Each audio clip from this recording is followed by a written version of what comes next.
بسم الله الرحمن الرحيم نحمده ونصلي ونسلم على رسولنا الكريم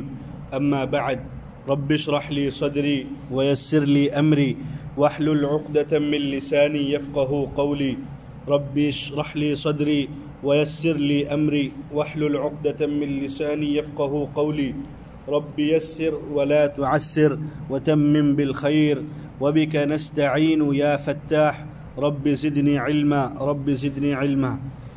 پچھلے درس میں نے آپ حضرات کے سامنے یہ وضاحت فرمائی تھی کہ اللہ تعالیٰ نے کلام کے رخ کو بنی اسرائیل اور یہود و نصارہ کی طرف پھیرا، بلکہ اہل کتاب کی جانب پھیرا، اور اللہ تعالیٰ نے ابتدا میں ایک عمومی نعمتوں کا ذکر فرمایا کہ اللہ تعالیٰ نے تم پر یہ نعمتیں برسائی ہیں۔ پھر اللہ تعالیٰ نے چند خصوصی نعمتیں جو بنی اسرائیل پر برسائی گئی، بالخصوص حضرت یعقوب علیہ السلام کی اولاد پر برسائی گئی، اللہ تعالیٰ نے ان تمام کا ذکر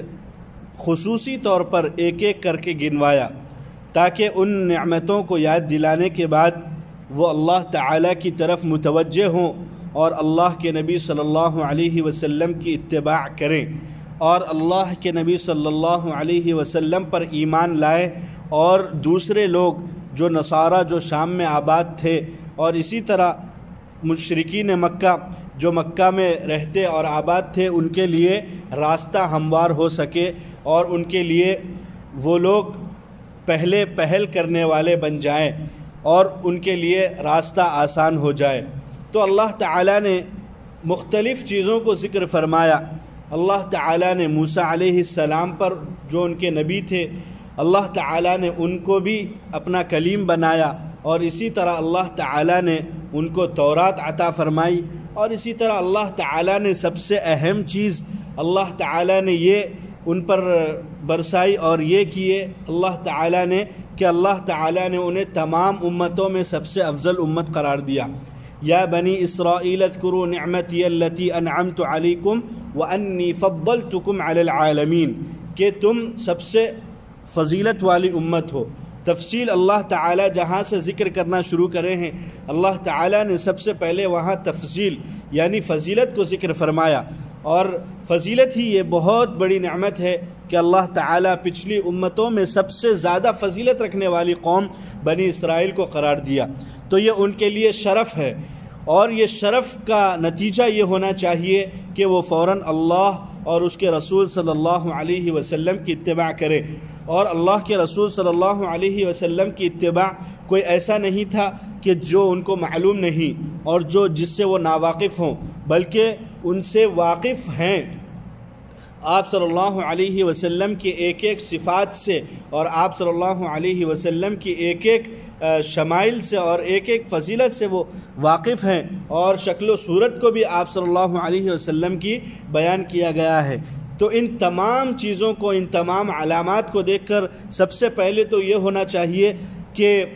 اہل کتاب کو ایمان لانا چاہیے تھا، لیکن نہیں، بلکہ سب سے پہلے حضرت ابو بکر صدیق رضی اللہ تعالی عنہ نے اس کو قبول کیا، اور وہ سب سے پہلے صحابی کہلائے۔ خیر، اس کی تفصیل آگے اللہ تعالیٰ جو ان پر اللہ تعالیٰ نے نعمتیں نازل کی ہیں، اللہ تعالیٰ نے ان کو یکے بعد دیگرے اللہ تعالیٰ نے ان کا ذکر کیا ہے۔ تو بات یہ چل رہی تھی کہ اللہ تعالیٰ نے موسیٰ علیہ السلام سے جو سورہ اعراف کے مطابق 30 دن کا وعدہ کیا، لیکن کسی وجہ سے اللہ تعالیٰ نے 10 دن اور ٹھہرائے، جس کی وجہ حضرت مفتی شفیع صاحب رحمۃ اللہ علیہ نے معارف القرآن میں یہ لکھی ہے کہ موسیٰ علیہ السلام نے 1 مہینے کا روزہ رکھا، اور اس روزہ رکھنے کی وجہ سے جو ان کے معدے سے جو بو آنے لگی، بظاہر انسان جب روزہ رکھتا ہے تو اس کے منہ سے ایک بدبو آتی ہے، لیکن اللہ کے نبی صلی اللہ علیہ وسلم کے ارشاد کے موافق کہ روزے دار کی منہ کی بدبو اللہ کے نزدیک مشک اور عنبر سے بھی، مسک سے بھی اللہ تعالیٰ کے نزدیک زیادہ محبوب ہے، تو اسی لیے اللہ تعالیٰ نے ان کو اور 10 دن روکا، اور اسی طرح 30 دن جو تھے وہ ذی قعدہ کے تھے، اور 10 دن جو تھے وہ ذی الحجہ کے تھے۔ اور اسی طرح ایک اور بات میں نے یہاں یہ ذکر فرمائی تھی کہ رات کی اللہ تعالیٰ نے تخصیص کیوں فرمائی، 40 لیلتاً کیوں ذکر فرمایا، تو میں نے اس کی وجہ یہ بتلائی ہے کہ صحیحین اور اسی طرح ترمذی اور اسی طرح مختلف اقوال آپ صلی اللہ علیہ وسلم اور مختلف احادیث میں رات کی فضیلت وارد ہوئی ہے،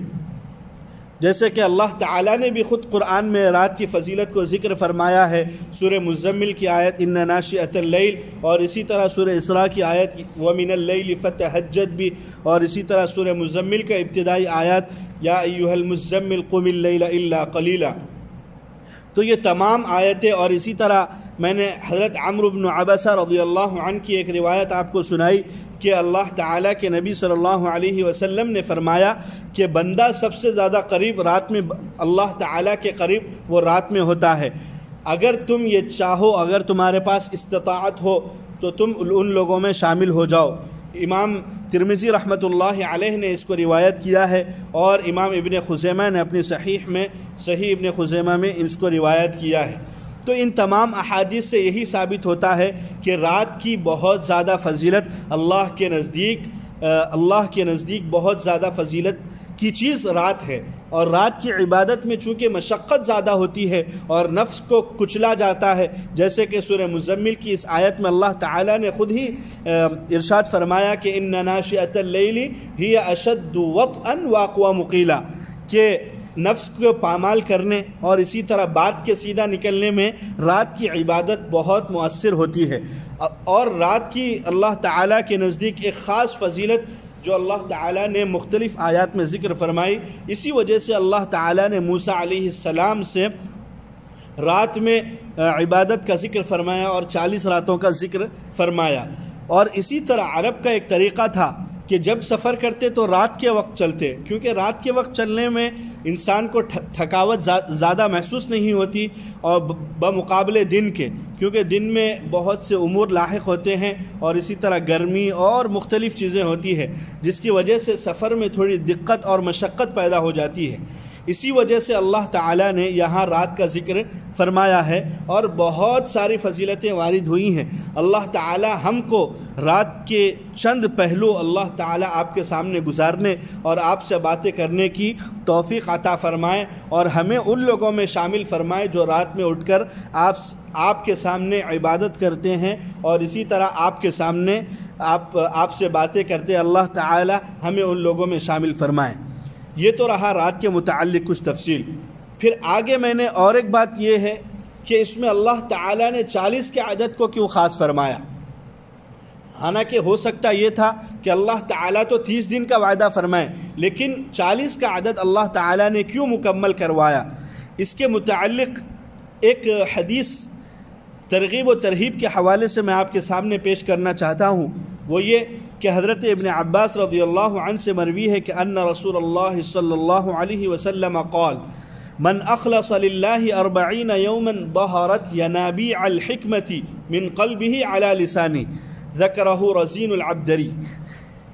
ترغیب و ترہیب صفحہ 25 جلد 1۔ یہ حدیث کے اس کو اگر آپ غور سے دیکھیں تو اس حدیث میں حضرت ابن عباس رضی اللہ عنہ نے 40 کے عدد کو 40 کے عدد کی ایک فضیلت بیان فرمائی ہے، وہ یہ کہ جو شخص اللہ تعالیٰ کے خالص اللہ تعالیٰ کے لیے عمل کرے 40 دن تک، تو اللہ تعالیٰ اس کے لیے علم اور حکمت کے چشمے اس کے قلب سے نکل کر کیا ہے اللہ تعالیٰ اس کے زبان پر جاری فرما دیتے ہیں۔ یہ ایک حدیث اس کی فضیلت ہے 40 کے متعلق۔ اور اسی طرح مختلف چیزیں ہیں، اللہ تعالیٰ نے نظام عالم کو چلانے کے لیے ایک مختلف اسباب چلائے ہیں،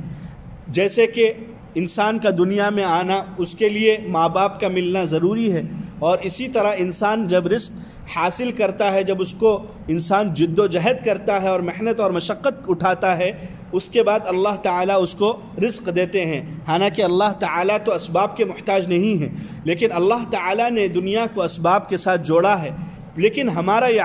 یہ یقین ہونا چاہیے کہ اسباب سے یہ کچھ نہیں ہوتا، بلکہ جو کچھ ہوتا ہے وہ اللہ کے مرضی کے مطابق ہوتا ہے، کیونکہ بعض دفعہ ایسا ہوتا ہے کہ اسباب کے رہتے ہوئے بھی کوئی نتیجہ نہیں نکلتا۔ جس سے یہ بات صاف طور پر واضح ہو جاتی ہے کہ اعتدال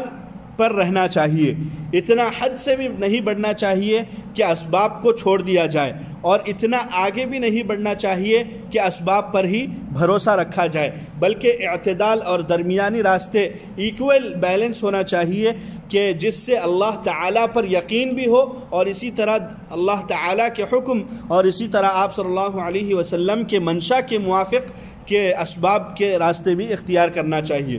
تو اللہ تعالیٰ نے 40 کے عدد میں کچھ خاص فضیلتیں رکھی ہیں، اور 40 کا عدد یہ جو ہے اللہ تعالیٰ نے اس میں ایک خاص نسبت پیدا کی ہے، جیسے کہ انسان پہلے مٹی تھا، پھر اللہ تعالیٰ نے اس کا خمیر بنایا، تو اللہ تعالیٰ نے پھر اس کو کیچڑ بنا کر 40 دن تک چھوڑ دیا،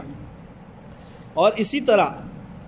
اور حدیث میں بھی اسی طرح وارد ہوا ہے کہ انسان جب ماں کے پیٹ میں رہتا ہے تو 40 دن تک نطفہ رہتا ہے، پھر اس کے بعد 40 روز کے بعد وہ خون ہوتا ہے، جمع ہوا خون ہو جاتا ہے، پھر اس کے بعد 40 دن کے بعد اس کے اوپر گوشت چڑھنے لگتا ہے، پھر اس کے بعد ہڈیاں وغیرہ۔ تو اللہ تعالیٰ نے یہ ایک نظام کے تحت 40 کو ایک فضیلت بخشی ہے، اور اسی طرح اللہ تعالیٰ نے پھر روح 40 دن کے بعد پھونکی جاتی ہے، اور اسی طرح اللہ تعالیٰ نے انسان کی جو اللہ تعالیٰ نے عمر ذکر فرمائی ہے، جو جنتیوں کی جو ذکر ہے وہ بھی قریب 30 اور 40 کے درمیان ہے، اور اسی طرح اللہ تعالیٰ نے بھی انبیاء علیہم السلام کو نبوت 40 سال کے بعد عطا کی گئی، کیونکہ 40 کے عدد میں ایک خاص اللہ تعالیٰ نے کچھ فضیلت رکھی ہے، جس کی وجہ سے اللہ تعالیٰ نے موسیٰ علیہ السلام سے 40 دن کا وعدہ فرمایا۔ اسی لیے تبلیغی احباب، جو دعوت و تبلیغ سے جو لوگ جڑے ہوئے ہیں وہ یہ جانتے ہیں کہ سال میں ایک چلہ لگانا ضروری ہے، تو یہ چلہ لگانا کہیں سے ثابت نہیں ہے، یہ کہیں سے قرآن اور حدیث سے آپ یہ کہیں کہ قرآن و حدیث میں تو چلہ اور 40 دن کا یہ کہیں ذکر نہیں، بلکہ اس کی دلیل یہی ہے کہ اللہ تعالیٰ نے موسیٰ علیہ السلام سے 40 راتوں کا وعدہ فرمایا، اور اللہ تعالیٰ نے نظام قدرت کو 40 دنوں میں اللہ تعالیٰ نے اس میں تبدیلی لائی ہے، جیسے کہ میں نے ابھی ذکر کیا ہے کہ انسان پہلے ایک مٹی کی شکل میں 40 دن رہتا ہے، پھر اس کے بعد نطفے کی شکل میں وغیرہ وغیرہ، تو یہ سب 40 دن ہیں۔ تو علماء کرام نے یہ ذکر فرمایا ہے کہ انسان جب 40 دن تک کسی نیک کی صحبت میں رہتا ہے اور اسی طرح کسی فکر میں اور اسلام کی فکر میں لگا ہوا رہتا ہے تو اللہ تعالیٰ اس کے دل میں کیا ہے ایمان کی محبت پیدا کرتے ہیں اور اس کے دل میں کیا ہے جذبہ پیدا ہوتا ہے. جیسا کہ اس حدیث سے ترغیب و ترہیب کی حدیث جو میں نے آپ کو سنائی ہے اس حدیث سے صاف معلوم ہوتا ہے کہ جو شخص خالص اللہ کے لیے کوئی عمل کرے گا تو اللہ تعالیٰ یہاں ذکر ہے من اخلص للہ 40 یوما، یہاں 40 کا ذکر ہے. تو اسی کے تحت دعوت و تبلیغ کے اکابرین نے یہ ذکر فرمایا کہ انسان 40 دن تک جب اللہ تعالیٰ کے راستے میں رہتا ہے اور اللہ تعالیٰ کے احکامات پر عمل کرتا ہے تو اللہ تعالیٰ خود بخود اس کے دل میں نور پیدا فرماتے ہیں اور اسی طرح وہ نور اس کے دل سے نکل کر اس کی زبان پر جاری ہوتا ہے. تو یہ تمام باتوں کا خلاصہ یہی ہے کہ اللہ تعالیٰ نے 40 راتوں کا اور 40 راتوں کا اللہ تعالیٰ نے موسیٰ علیہ السلام سے وعدہ کیا. 40 راتوں میں اللہ تعالیٰ نے کچھ فضیلتیں رکھی ہیں 40 کے عدد میں، اور اسی طرح رات میں اللہ تعالیٰ نے مختلف فضیلتیں رکھی ہیں کہ اگر کسی کو اللہ تعالیٰ کی طرف پہنچنا ہے اور بہت جلد پہنچنا ہے تو اس کا سب سے اہم اور آسان ذریعہ یہی ہے کہ وہ رات کو اٹھ کر تہجد پڑھے اور اللہ کے سامنے گڑ گڑائے اور اللہ سے معافی مانگے اور اللہ سے باتیں کریں. یہ رہا اس آیت کا خلاصہ. تو موسیٰ علیہ السلام کی قوم جب موسیٰ علیہ السلام کوہ طور پر گئے تھے تو انہوں نے ایک بچڑا بنایا جس کی پاداش میں ان کو یہ سزا دی گئی کہ اللہ تعالیٰ نے اس کا ذکر فرمایا. آگے اس کا اللہ تعالیٰ نے ان کو کیا سزا دی وہ آگے 1-2 آیت کے بعد اس کا ذکر آیا ہے، لیکن اللہ تعالیٰ یہ فرمانا چاہ رہا ہے کہ سب سے پہلی چیز تو یہ کہ تمہیں موسیٰ علیہ السلام سے جیسے ہی وعدہ فرمایا اور تم لوگ بچڑا بنا لیے، اور بچڑا وہ بیل بیل جو حماقت میں اور احمق ہونے میں اور اس کے بیوقوف ہونے میں اور بے عقل ہونے میں سب سے ضرب المثال ہے. یعنی لوگ اس کی مثال دیتے ہیں کہ بھئی یہ دیکھو بیل کیسا بیوقوف ہے. تو اس کا مطلب یہ ہے کہ سب سے زیادہ بیوقوف شخص کو تم لوگ معبود بنا رہے ہو، اور تمہاری عقل کہاں چلے گئی جو تم اس اتنے بیوقوف اور جس کی مثالیں دی جاتی ہے تم اس کو اپنا خدا تسلیم کر رہے ہو اور اپنا خدا بنا رہے ہو. وَأَنْتُمْ ظَالِمُونَ، تم اس معاملے میں سخت بہت بڑے ظالم ہو. اور انتہائی ظلم یہی ہے کہ اللہ تعالیٰ کے مقابلے میں تم اس احمق جانور کو بنانے کے بجائے اگر تم فرعون کو بناتے تو وہ دنیاوی اعتبار سے کیا تھا، کچھ نفع اور ضرر کا کیا تھا، مالک تھا، کیونکہ فرعون کے پاس کچھ حکومت تھی اور قدرت تھی. اگر بنانا تھا تو تمہیں انہیں بنانا چاہیے تھا. اگر بنانا تم تو اس اتنے احمق انسان کو تم جانور کو تم اللہ کا شریک ٹھہرا رہے ہو جس کی حد نہیں ہے. حالانکہ فرعون کے پاس کچھ قدرت تھی، اگر تم اس کو بنا سکتے تھے، لیکن موسیٰ علیہ السلام کا فرعون کی الہیت اور فرعون کے سے معبود بنانے اور اسی طرح فرعون سے لڑنے کا مطلب یہی ہے کہ فرعون بھی کچھ قدرت نہیں رکھتا، حالانکہ اس کے پاس دنیاوی اعتبار سے قدرت تھی، دنیاوی اعتبار سے اس کے پاس قدرت تھی اور وہ مالک تھا، لیکن پھر بھی دنیاوی کے اعتبار سے نہیں دیکھا جاتا بلکہ اللہ تعالیٰ جو سب کا مالک ہے اس اعتبار سے دیکھا جاتا ہے. تو موسیٰ علیہ السلام نے فرعون کے دعوت نہیں دی بلکہ اللہ تعالیٰ کی طرف دعوت دی. اور بیل کو تم نے ایک معبود قرار دیا، یہ تو تمہاری کم عقلی اور بے وقوفی کی علامت ہے. تو اسی لیے اللہ تعالیٰ نے اس آیت میں اللہ تعالیٰ نے اس کو ذکر فرمایا. پھر اگلی آیت میں اللہ تعالیٰ نے اس جرم کو، اللہ تعالیٰ کتنا بڑا رحیم و کریم ہے کہ اللہ تعالیٰ نے اس جرم کو کیا ہے، معاف فرما دیے. ثم عفونا عنکم من بعد ذالکم، کہ پھر ہم نے اس جرم عظیم کو کیا ہے اس کے بعد معاف فرما دیا تاکہ تم احسان ماننے والوں میں سے بن جاؤ. اللہ تعالیٰ کا اتنا بڑا فضل اور رحمت کہ اللہ تعالیٰ نے اتنی بڑی مرتد ہونے کے بعد اور حماقت میں اعلیٰ اور حماقت میں ضرب المثل جس کی مثال دی جاتی ہے بیل کی، اس کو تم نے معبود بنا لیا تھا، پھر بھی اللہ تعالیٰ نے کیا ہے تمہیں معاف فرمایا. کیوں؟ اللہ تعالیٰ یہ چاہتا ہے کہ تم اللہ تعالیٰ کی طرف لوٹ آؤ اور اللہ تعالیٰ کا شکر ادا کرو اور اللہ کا احسان مانو. ایک حکایت تفسیر خازن کے حوالے سے منقول ہے، وہ یہ کہ بارگاہ خداوندی میں موسیٰ علیہ السلام نے عرض کیا کہ اے پروردگار، تو نے بے شمار نعمتیں مجھ کو عطا فرمائی اور ان پر شکر کا حکم دیا، اور تیری نعمتوں کا شکر ادا کرنا یہ بھی ایک بہت بڑی نعمت ہے. ایک انسان نعمتوں سے گھرا ہوا ہے اور اس کو محسوس ہو رہا ہے، کیونکہ شکر اللہ کی ان نعمتوں کا شکر ادا کرنا یہی بہت بڑی نعمت ہے. تو پھر کس طرح اللہ تعالیٰ میں تیرا شکر ادا کروں؟ تو اللہ تعالیٰ نے موسیٰ علیہ السلام کو یہ بتلایا کہ جو نعمت بھی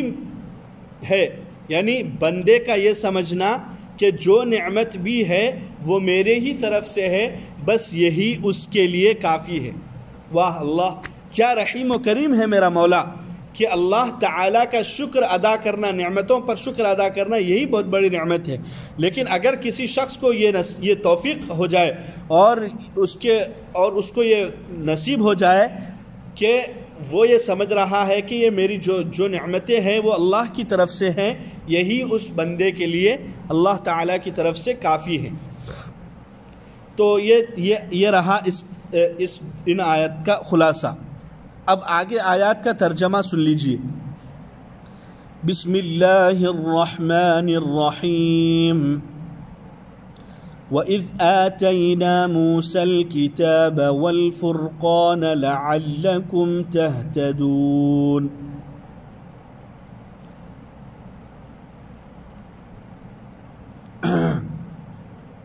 وَإِذْ آتَيْنَا مُوسَى الْكِتَابَ، اور وہ وقت یاد کرو جب ہم نے موسیٰ علیہ السلام کو کتاب اور حق اور ناحق کے درمیان فیصلہ کرنے والی چیز عطا کی تاکہ تم سیدھی راہ چلتے رہو. وَإِذْ قَالَ مُوسَى لِقَوْمِهِ يَا قَوْمِ إِنَّكُمْ ظَلَمْتُمْ أَنفُسَكُمْ بِاتِّخَاذِكُمُ الْعِجْلَ فَتُوبُوا إِلَى بَارِئِكُمْ فَاقْتُلُوا أَنفُسَكُمْ۔ اور وہ وقت بھی یاد کیے جانے کے لائق ہے جب موسیٰ علیہ السلام نے اپنی قوم سے کہا، اے میری قوم، تم نے پوجنے کے لیے بچڑا بنا کر اپنے آپ پر بڑا ظلم کیا، اس لیے اب اپنے پیدا کرنے والے کے سامنے توبہ کرو اور اپنے لوگوں کو خود ہی بطور سزا قتل کرو۔ ذَلِكُمْ خَيْرٌ لَكُمْ عِندَ بَارِئِكُمْ، تمہارے پیدا کرنے والے کے نزدیک یہی تمہارے حق میں بہتر ہے۔ فَتَابَ عَلَيْكُمْ، چنانچہ تم نے اس حکم پر عمل کیا اور اللہ نے تمہاری توبہ قبول کر لی۔ إِنَّهُ هُوَ التَّوَّابُ الرَّحِيمُ، بے شک وہ بہت توبہ قبول کرنے والے اور نہایت مہربان ہیں۔ ثُمَّ بَعَثْنَاكُم مِّن بَعْدِ مَوْتِكُمْ لَعَلَّكُمْ تَشْكُرُونَ، پھر ہم نے تمہارے مرنے کے بعد تم کو زندہ کیا تاکہ تم شکر گزار بنو۔ وَظَلَّلْنَا عَلَيْكُمُ الْغَمَامَ وَأَنزَلْنَا عَلَيْكُمُ الْمَنَّ وَالسَّلْوَىٰ، اور ہم نے تم پر بادل کو سایہ فگن سایہ کر دیا اور من اور سلوہ اتارا کہ جو پاکیزہ کُلُوا مِن طَیِّبَاتِ مَا رَزَقْنَاکُمْ، جو پاکیزہ چیزیں ہم نے تم کو دے رکھی ہیں ان میں سے کھاؤ۔ وَمَا ظَلَمُونَا وَلَكِن كَانُوا أَنفُسَهُمْ يَظْلِمُونَ، انہوں نے ہمارے حکم کی خلاف ورزی کر کے ہمارا کچھ نقصان نہ کیا بلکہ اپنا ہی نقصان کرتے رہے۔ یہ رہا ترجمہ۔ اب اس کی کچھ تشریح ملاحظہ فرما لیجیے۔ سب سے پہلے اللہ تعالیٰ نے یہاں یہ ذکر فرمایا کہ بنی اسرائیل اور اہل کتاب کے لیے جو مدینہ میں آباد تھے ان کے لیے ایک اور نعمت کو اللہ تعالیٰ نے ذکر فرمایا، وہ یہ کہ اللہ تعالیٰ نے تمہیں تورات عطا فرمائی۔ بلکہ آیت کے لحاظ سے دیکھا جائے تو یہ کہا جائے کہ اللہ تعالیٰ نے تمہیں ایک ایسی کتاب عطا فرمائی اور اللہ تعالیٰ نے تمہیں کتاب بھی عطا فرمائی اور تمہارے درمیان فیصل بھی اللہ تعالیٰ نے نازل فرمایا، یعنی فیصل یعنی فیصلہ کرنے والا، تاکہ تم سیدھے راہ پر چلتے رہو۔ یہ بھی ایک بہت بڑی نعمت ہے اللہ کی طرف سے کہ اللہ تعالیٰ نے دنیا میں آنے کے بعد انسان کے اوپر بہت ساری نعمتیں برسائی، ماں کے پیٹ سے لے کر جوانی تک بہت ساری نعمتیں برسائی۔ پھر جوان ہونے کے بعد اللہ تعالیٰ نے یوں ہی نہیں چھوڑا بلکہ اللہ تعالیٰ نے اپنی کتاب بھی عطا فرمائی۔ پھر اللہ تعالیٰ نے اپنی کتاب عطا فرمانے کے بعد اپنے نبی کو بھی بھیجا تاکہ صرف کتاب نازل کر کے، حالانکہ اللہ تعالیٰ ہم سے عہد لے چکا تھا، الست بربکم قالوا بلا، ہم نے عہد کیا تھا، اور اللہ تعالیٰ پر یہ لازم نہیں تھا کہ اللہ تعالیٰ دنیا میں کیا ہے انبیاء کو اور کتابوں کو نازل فرماتے، کیونکہ انسان تو اللہ تعالیٰ نے انسان کی ذات میں ایسی نعمتیں، بے شمار نعمتیں اللہ تعالیٰ نے رکھی ہیں کہ ان کو غور سے دیکھ لیا جائے تو انسان خود اللہ تعالیٰ کا اقرار کر بیٹھے اور اللہ تعالیٰ کی وحدت کو تسلیم کر لے۔ لیکن پھر اللہ تعالیٰ نے الرحمن الرحیم کے تحت میں نے یہ ذکر کیا تھا کہ اللہ تعالیٰ نے دنیا میں آنے کے بعد اکیلا نہیں چھوڑا انسان کو، بلکہ اللہ تعالیٰ نے کیا ہے اللہ تعالیٰ نے اپنے خاص مقربین پیغمبر بھیجے اور اللہ تعالیٰ نے اپنی طرف سے کتابیں نازل فرمائی۔ پھر بھی اگر کوئی اس کے بعد مرتد ہوتا ہے یا اسی طرح اسلام سے پھرتا ہے اور اسی طرح انبیاء علیہم السلام کی تعلیمات اور ان کے پیغامات اور اسی طرح ان کے ارشادات کو نہیں مانتا اور ان کی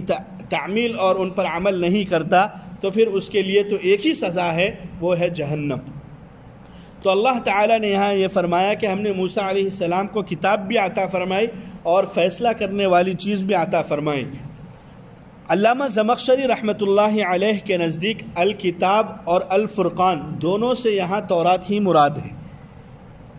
اور یہ دونوں تورات کی صفتیں ہیں، یعنی تورات کی ایک صفت کتاب بھی ہے، جیسے قرآن کی ایک صفت، مختلف صفات ہے قرآن کی، اسی طرح تورات کی ایک صفت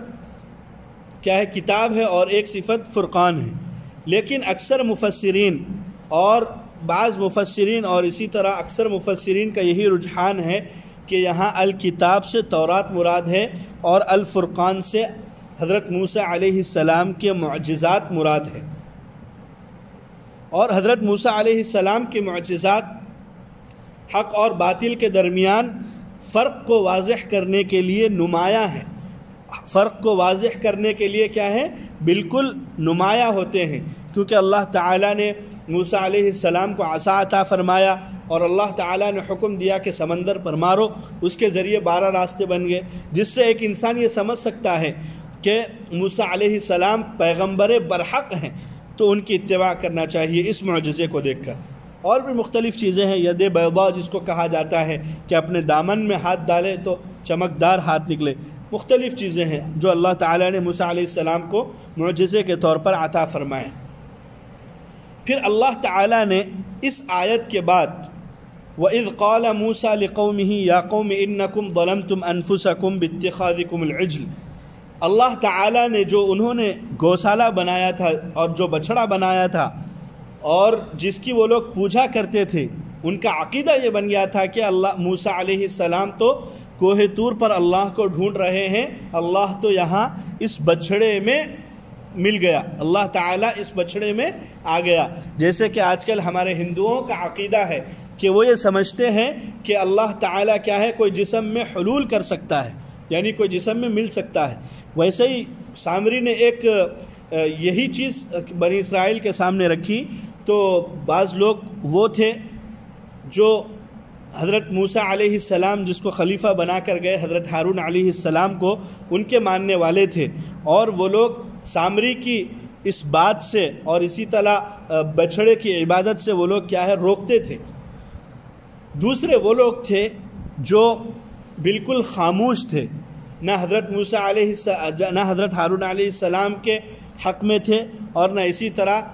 سامری کے متبعین اور اسی طرح بچڑے کے عبادت کرنے والوں کو روکتے بھی نہیں تھے، جس کو کیا کہا جاتا ہے؟ ساکتین، خاموش لوگ تھے. تیسرے وہ لوگ جو سامری کے ماننے والے تھے اور بچڑے کی عبادت کرنے والے تھے. تو اللہ تعالیٰ نے ان 3 لوگوں کے متعلق اس آیت میں ارشاد فرمایا کہ سب سے پہلے وہ جو حضرت ہارون علیہ السلام کی کیا ہے اتباع کرتے اور بچڑے کی عبادت نہیں کرتے، اور بچڑے کی عبادت کرنے اور اسی طرح سامری کی پیروی کرنے سے کیا ہے وہ لوگ روکتے تھے، تو ان کو تو توبہ کی کوئی ضرورت نہیں. اب بچے 2 لوگ، ایک وہ جو سامری کی پیروی کرنے والے اور اسی طرح بچڑے کی عبادت کرنے والے، دوسرے وہ جو بچڑے کی عبادت تو نہیں کرتے اور اسی طرح سامری کی پیروی بھی نہیں کرتے، بلکہ وہ لوگ کیا ہے خاموش تھے، اور سامری کی پیروی کرنے والوں کو کیا ہے اور اسی طرح بچڑے کی عبادت کرنے والوں کو کچھ روکتے بھی نہیں تھے. تو اللہ تعالیٰ نے ان کی سزا کے لیے یہ مقرر فرمایا کہ جو لوگ خاموش تھے، بالکل نہ کسی کو روکتے تھے نہ خود عبادت کرتے تھے، اللہ تعالیٰ نے ان کو یہ حکم فرمایا کہ یہ لوگ سامری کی اتباع کرنے اور اسی طرح بچڑے کو پوجا کرنے والوں کو کیا ہے قتل کریں، کیونکہ امر بالمعروف اور نہی عن المنکر یہ کیا ہے فرض ہے اور یہ امت کی خصوصیت ہے. اور اسی طرح اللہ تعالیٰ نے اس امت کو یہ خصوصیت عطا فرمائی کہ اللہ تعالیٰ کے وہ لوگ جہاں بھی معروف اللہ تعالیٰ کی بھلائی، اللہ تعالیٰ کے بندوں کو بھلائی کا حکم دیتے ہیں، اور اللہ تعالیٰ کے خلاف جو بھی گناہ کر رہے ہیں اس سے کیا ہے وہ لوگ روکتے ہیں. تو ان کی سزا یہ طے ہوئی تھی کہ جو لوگ خاموش ہیں اور جو لوگ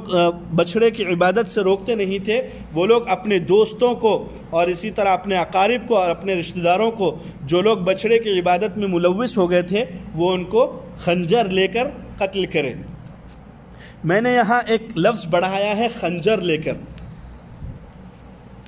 یہاں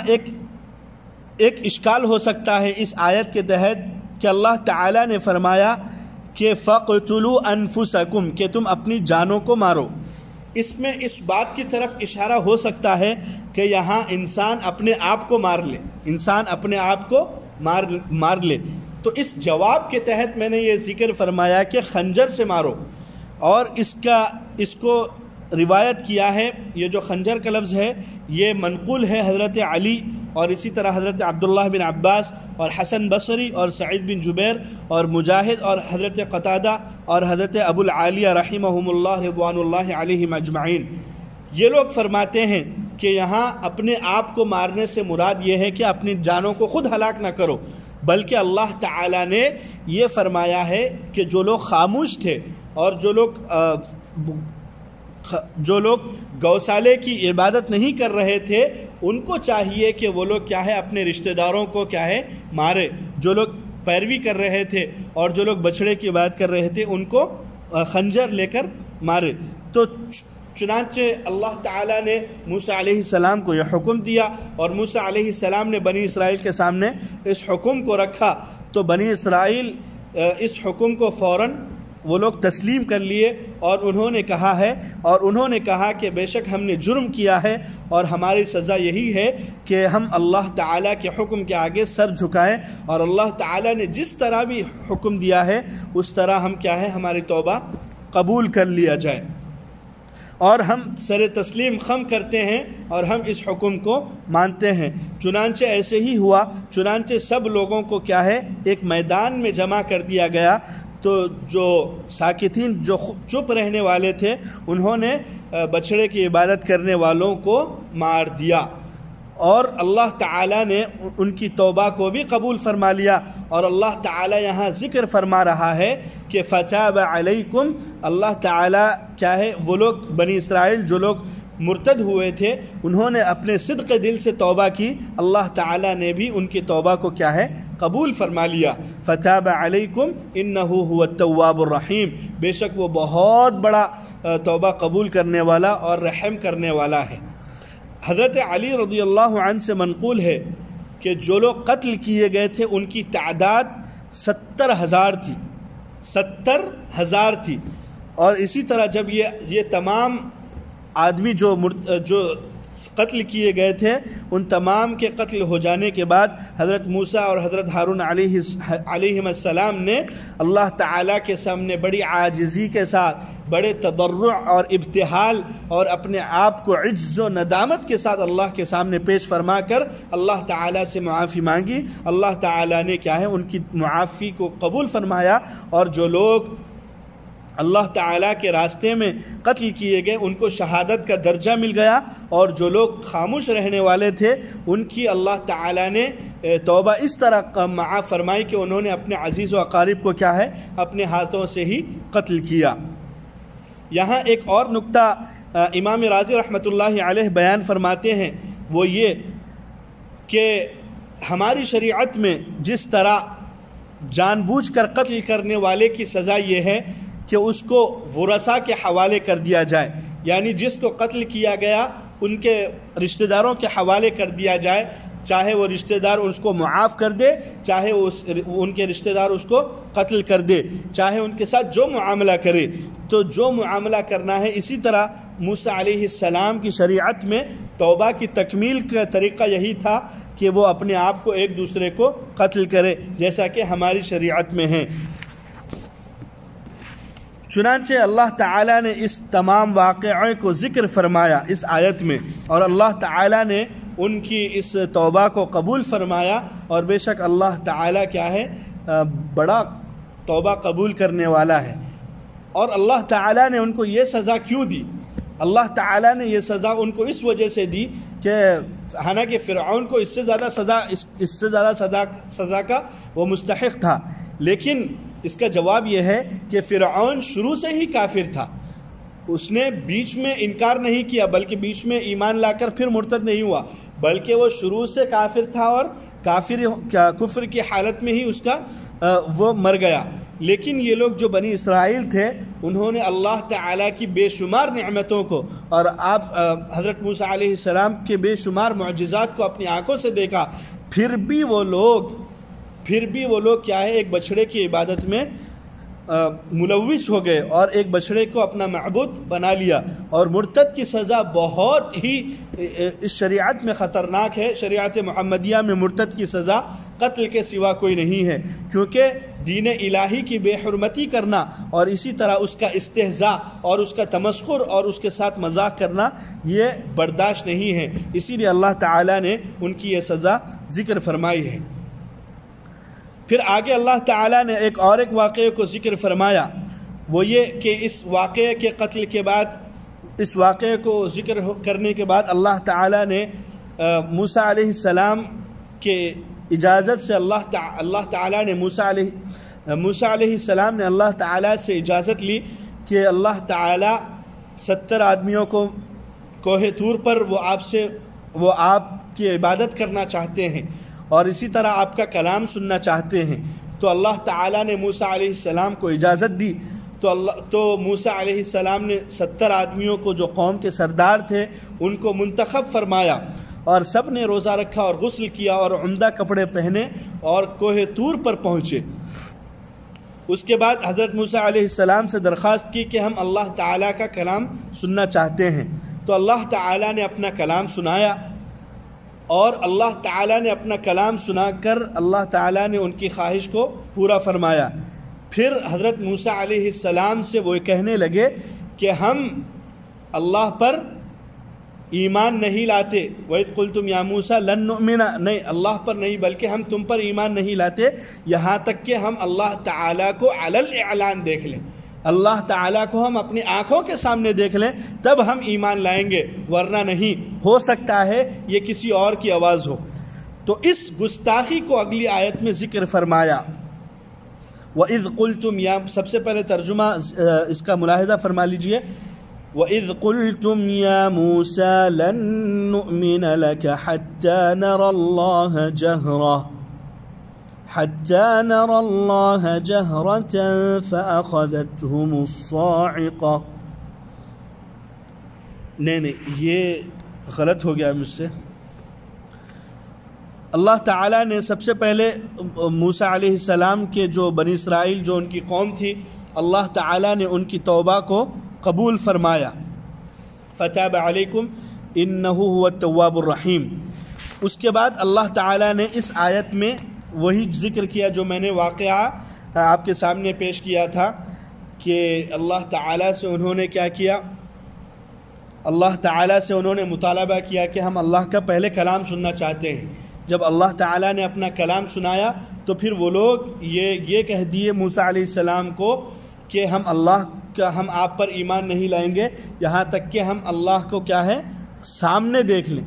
ہم کیا ہے اللہ کو سامنے اعلانیہ طور پر دیکھ لیں. اسی آیت میں اللہ تعالیٰ نے اس کو ذکر فرمایا ہے. ترجمہ ملاحظہ فرما لیجیے.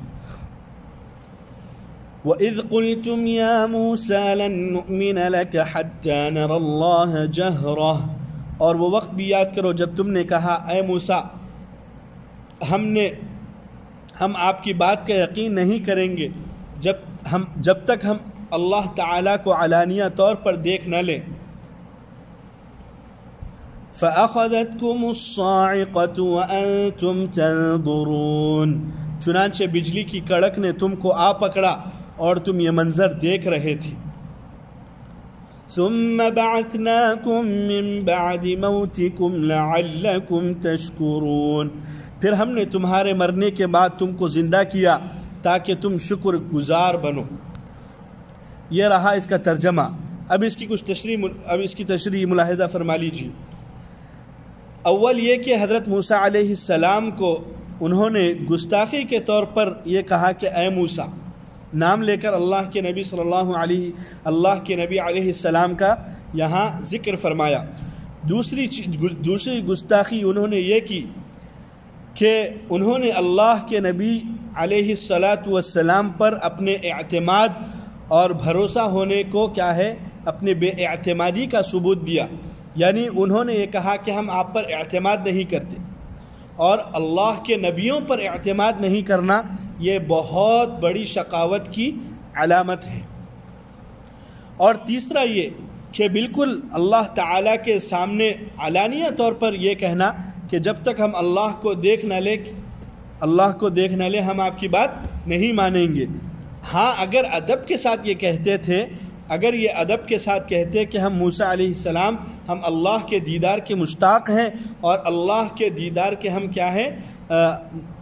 آرزومند ہیں، تو وہ لوگ کیا ہے سزا کے مستحق نہ ہوتے اور اسی طرح اللہ کا غضب ان پر نازل نہ ہوتا، لیکن انہوں نے گستاخی کی تھی جس کی سزا یہ ملی کہ اللہ تعالیٰ نے فوراً ان کے اوپر ایک ایسی بجلی کو گرایا کہ وہ بجلی ان کے اوپر کڑکی، جس کی وجہ سے انہوں نے کیا ہے اللہ تعالیٰ نے ان کو موت عطا کی، موت دے دی اور وہ مر گئے۔ اور یہاں مر جانے ثم بعثناکم من بعد موتکم، یہاں لفظ موت سے یہی بات سمجھ میں آتی ہے کہ وہ لوگ مر چکے تھے، اور حقیقت بھی یہی تھی کہ ان کے اوپر کوئی غشی اور اسی طرح کوئی سکتہ اور بیہوشی طاری نہیں ہوئی تھی، بلکہ وہ لوگ مر چکے تھے، بلکہ وہ لوگ کیا ہے مر چکے تھے، کیونکہ اس کی سزا یہی ہے، اس کی سزا اللہ کے نبی سے گستاخی کرنا اور اللہ سے بے باکی کرنا اور اللہ کے سامنے گستاخانہ کلام کرنا، اس کی سزا یہی ہے کہ اللہ تعالیٰ نے ان کو سزا کے طور پر کیا ہے موت دے دی۔ لیکن حضرت موسیٰ علیہ السلام کی فریاد اور اسی طرح حضرت موسیٰ علیہ السلام کی عرض کرنے کے بعد اللہ تعالیٰ نے ان کو حیات دی۔ اللہ تعالیٰ کے سامنے موسیٰ علیہ السلام نے عرض کیا کہ بنی اسرائیل تو مجھ سے خفا ہی رہتے ہیں، بنی اسرائیل سے کیا ہے بنی اسرائیل مجھ سے خفا رہتے ہیں اور اسی طرح میرے معاملے میں بدگمان ہی رہتے ہیں، اگر یہ لوگ مر گئے اور میں قوم کے پاس چلا گیا تو قوم بنی اسرائیل میرے متعلق یہ وہ باتیں بنائیں گی۔ اللہ تعالیٰ آپ سے یہ التجا ہے کہ اللہ تعالیٰ ان لوگوں کو زندہ کر دے۔ تو اللہ تعالیٰ نے موسیٰ علیہ السلام کی اس دعا کو قبول فرمایا، پھر اس کے بعد اللہ تعالیٰ نے کیا ہے ان لوگوں کو زندہ فرمایا، اور اللہ تعالیٰ نے ان کو آنکھوں دیکھا کیا ہے ایمان نصیب فرمایا، کیونکہ ہم تو مرنے کے بعد کیا ہوتا ہے یہ ہم نہیں جانتے، ہم نے تو ایک ایمان بالغیب ایمان جو غیب کی باتوں پر ہم نے ایمان لایا ہے، ہم نے آنکھوں سے نہیں دیکھا ہے، لیکن اللہ تعالیٰ نے ان کو ایمان شہودی دیا تھا، یعنی وہ لوگ اپنی آنکھ سے دیکھ سکتے تھے، اپنی آنکھ سے اللہ تعالیٰ نے وہ لوگ دیکھ لیے تھے کہ ان کو موت آئی، پھر اللہ تعالیٰ نے ان کو دوبارہ زندگی دی۔ تو یہ بہت بڑی اللہ تعالیٰ کی طرف سے نعمت ہے، تو اس نعمت کا تقاضا بھی یہی ہے کہ اللہ تعالیٰ کے سامنے جھک جائے اور اللہ تعالیٰ کے سامنے سر تسلیم خم کر دیں اور اللہ کے نبی صلی اللہ علیہ وسلم کی اتباع کرے، لیکن پھر بھی انہوں نے کیا ہے ان کے خلاف ہی کیا ہے اور آپ صلی اللہ علیہ وسلم کی لائی ہوئی شریعت کو انہوں نے نہیں مانا۔ چنانچہ اللہ تعالیٰ نے ان تمام آیتوں میں اہل کتاب پر جو نعمتیں کی برسائی ہیں اور جو نعمتیں ان پر کیے ہیں اللہ تعالیٰ نے اس کو ذکر فرمایا۔ اللہ تعالیٰ سے دعا ہے اللہ تعالیٰ مجھے حق بات کہنے کی اور اسی طرح ہم سب کو حق بات سننے کی اور سمجھنے کی، پھر اس پر عمل کرنے کی، پھر اس کو آگے پھیلانے کی توفیق عطا فرمائے۔ اے اللہ جو بیمار ہیں اے اللہ انہیں شفائے کاملہ عاجلہ دائمہ مستمرہ عطا فرمائے، جو لوگ پریشان حال ہیں اے اللہ ان کی پریشانیوں کو دور فرمائے۔ اے اللہ رات میں اٹھ کر 2 رکعت تیرے سامنے اے اللہ پڑھنے کی اور تجھ سے باتیں کرنے کی اے اللہ توفیق عطا فرمائے۔ اے اللہ جو بھی پریشان حال ہیں اے اللہ ان کے پریشانیوں کو دور فرمائے برحمتک یا ارحم الراحمین، والحمد للہ رب العالمین۔